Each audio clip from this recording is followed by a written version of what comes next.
Okay okay. और आकाशवाणी यानी AIR के आर्काइव्स में 1959 में पंडित नेहरू ने दिल्ली के ललित कला अकादमी में जो भाषण दिया, some of the temples of the south however repel me in spite of their beauty, I just can't stand them, why they are oppressive. आगे की कहानी मैं आगे बताऊंगा। ओके, जवाब। हाँ, अभी सबसे बड़ी बात तो यह है कि श्यामा प्रसाद मुखर्जी ने सोमनाथ मंदिर के कंस्ट्रक्शन में कितना पैसा दिया था अपने निजी हिस्से, तो मुझे कहीं पर भी कुछ मिला नहीं, जीरो मिला। केएम मुंशी जी ने, सरदार वल्लभ भाई पटेल जी ने जो 1950 में चले गए थे, 1951 में उद्घाटन हुआ था और उसके ऊपर कुछ पेपर्स कटिंग्स के पेपर के जो संक्षिप्त थे वो संक्षिप्त भी मैंने निकाले आपको बताने के लिए। लेकिन श्यामा प्रसाद मुखर्जी ने कितने पैसे दिए ये पता नहीं है। जितने भी इन्होंने नाम गिनाए हैं इसमें इनके विचार के लोग कहीं पर भी खड़े नहीं थे। आरएसएस का कोई भी आदमी जो है वो आया नहीं था। गांधी जी ने कहा था कि ये मंदिर का निर्माण जो है वो पुनर्निर्माण ये निजी हाथों से होगा। पंडित जवाहरलाल नेहरू जी ने कहा था कि निजी कैपेसिटी में सब जा सकते हैं 1923 में। जी तो अभी इनके विचार के लोग क्या थे? 1923 में इलाहाबाद के कुंभ में जाने से मना कर दिया, कुंभ मनाने से मना कर दिया था ब्रिटिश लोगों ने। तब आंदोलन नेहरू जी ने किया था और पहली डुबकी जो है सबके खिलाफ जाकर, ब्रिटिशों के खिलाफ जाकर पहली डुबकी नेहरू जी ने ली थी, ये इनको पता नहीं है। अभी मैं कुछ पढ़ के दिखाता हूं, जब सौराष्ट्र के जो पेपर्स है वो पेपर्स के वक्त क्या चला था। According to newspaper reports, the Saurashtra government has set aside ₹5 lakh for the Somnath installation ceremonies. This seems to me completely improper for the government to do, and I have written to that government accordingly. At any time, this would have been undesirable, but at the present juncture, when starvation stalks the land and every kind of national economy and austerity are preached by us, suno, this expenditure by the government appears to me almost shocking. We have stopped expenditure on education, on health, and many beneficiary services because with that we cannot afford it. And yet a state government can spend large sum of money. उन्होंने कहा कि हम लोगों ने हर तरह का जो है ऑस्टेरिटी मेजर लिया। और जहां तक आप पैसे की बात करते हो ना, सुनो सुधांशु त्रिवेदी जी, आपके सब लोगों के बड़े बड़े महल और बड़े बड़े बंगले बने 14 साल में, 5 साल की इसमें। नेहरू जी ने पूरी संपत्ति जो है अपनी दान कर दी है और आज उसकी कीमत सुधांशु त्रिवेदी इसका जवाब। लेकिन बीजेपी का आरोप है कि नेहरू हिंदू मंदिरों के खिलाफ थे। बीजेपी का आरोप यह है और इसीलिए मैंने केएम मुंशी की किताब को कोट करा, आकाशवाणी के आर्काइव्स को कोट करा। इसके अलावा इसके अलावा आरएनपी सिंह की किताब को कोट करा गया। Okay hold on, Sudhanshu Trivedi your chance, 40 second. Okay, time limit तो आप दोनों फॉलो करें, मेरी हम्बल रिक्वेस्ट है। सुधांशु जी 40 सेकंड। ये नहीं बताते आप। देखिए अतुल जी जोशो जुनून में बोल गए कि 1923 के कुंभ में, भाई साहब 1923 में तो आरएसएस था ही नहीं, 1925 में बना है, तो 1923 वाली चीज आप कहां से लेके आ गए बीच में? दूसरा विचार के लोग को बोला कि नेहरू जी ने तो करोड़ों तो छोड़ के चले गए थे ना तब। बोलिए ना सर, आप अच्छा सुनिए ना, तो अब बात तो सही काहे पर बनने की तो प्रक्रिया में थे, और कहां थे? कहा कि जवाहरलाल नेहरू जी ने तो अपनी फिर बीच में बोलने लगे। भाई साहब हमारे हेडगेवार जी ने नागपुर में, आप ही के प्रांत में 1920 में कार्य समिति में प्रस्ताव लाया था पूर्ण स्वराज्य का, जिसे नहीं स्वीकार किया गया। उससे नाराज होकर वो अलग हो गए। आप बाद में आपने 1930 में स्वीकार किया और 30 में स्वीकार 26 जनवरी 1930, इसीलिए 26 जनवरी गणतंत्र दिवस मनाया जाता है। लाहौर कांग्रेस अधिवेशन रावी के तट के ऊपर। और सुनिए मेरे भाई, उसके बाद 4 मार्च 1931 को गांधी इरविन से पैक्ट हुआ गांधी का। उसके बाद 1947 तक 1942 के अपवाद को छोड़कर कोई आंदोलन नहीं हुआ 16 साल। मैं चैलेंज करके कहता हूं 4 मार्च 31 को गांधी इरविन पैक्ट के बाद विद एन एक्सेप्शन ऑफ 1942 17 साल में कोई आंदोलन बता दीजिए। खैर 10 सेकंड। अब मैं अगला प्रश्न कहता हूं। आपने कहा कि नेहरू जी ने तो करोड़ों के अपनी संपत्ति दान कर दी। मैं पूछना चाहता हूं, यह बताइए अंग्रेजों के जमाने में, अभी आपने खुद बोला हम भुखमरी के दौर में थे, हम इसमें थे, ये करोड़ों की संपत्ति अर्जित किससे कैसे की भाई?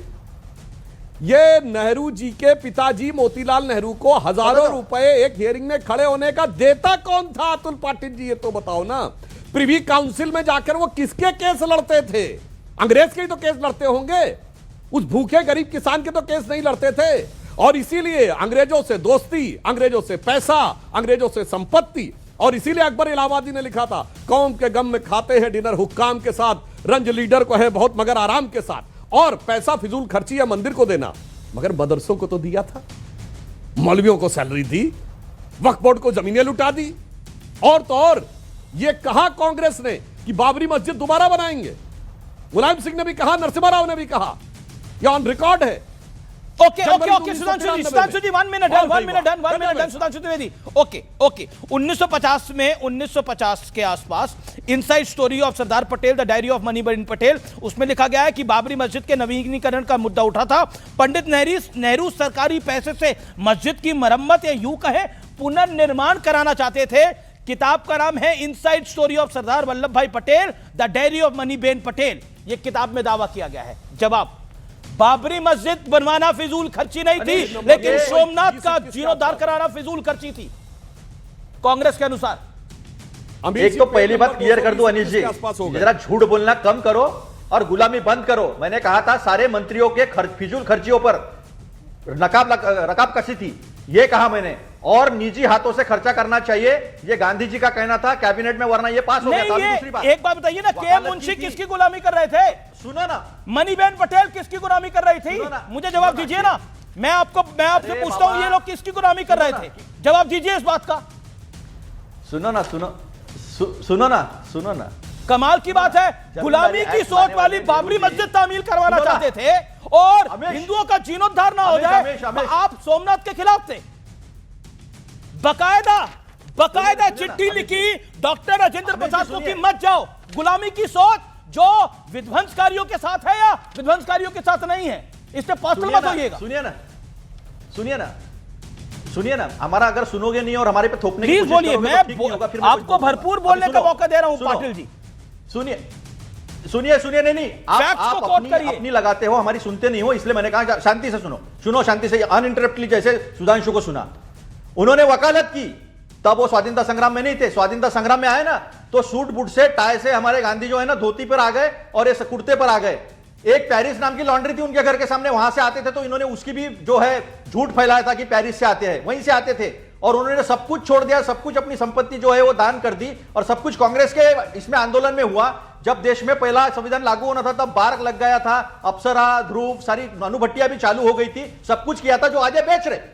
इन्होंने क्या किया? कुछ नहीं किया। इनको जब भी सरकार मिली, पहली बात। दूसरी बात, जमींदारी कानून लाया, जमींदारों से लैंड लेकर जो गरीब मजदूर थे वो गरीब मजदूरों को लैंड देने का काम किया। दुनिया का इतिहास गवाह है, बिना खून बहाए लैंड रीडिस्ट्रीब्यूट करने का काम जो है वो नेहरू जी के नेतृत्व में कांग्रेस के सरकार ने किया था, इन्होंने कुछ नहीं किया। दूसरी बात, इन्होंने कहा पूर्ण स्वराज। अरे पूर्ण स्वराज का ठहराव जो है वो नेहरू जी और सुभाष चंद्र बोस जी ने लिखा और दिया, और 1928 में उसको पारित करके 1930 में जो है पहली बार मनाया गया। तुम्हारे हेगड़ेवार जी ने कभी पूर्ण स्वराज का ठहराव रखा नहीं था, यह साफ गलत बात है। वो तो क्या है, रिसेप्शन कमेटी के कुछ थे सब, बाकी तो उन्होंने कभी ऐसा ठहराव लिया नहीं है, ऐसा कोई रिजोल्यूशन कभी था ही नहीं।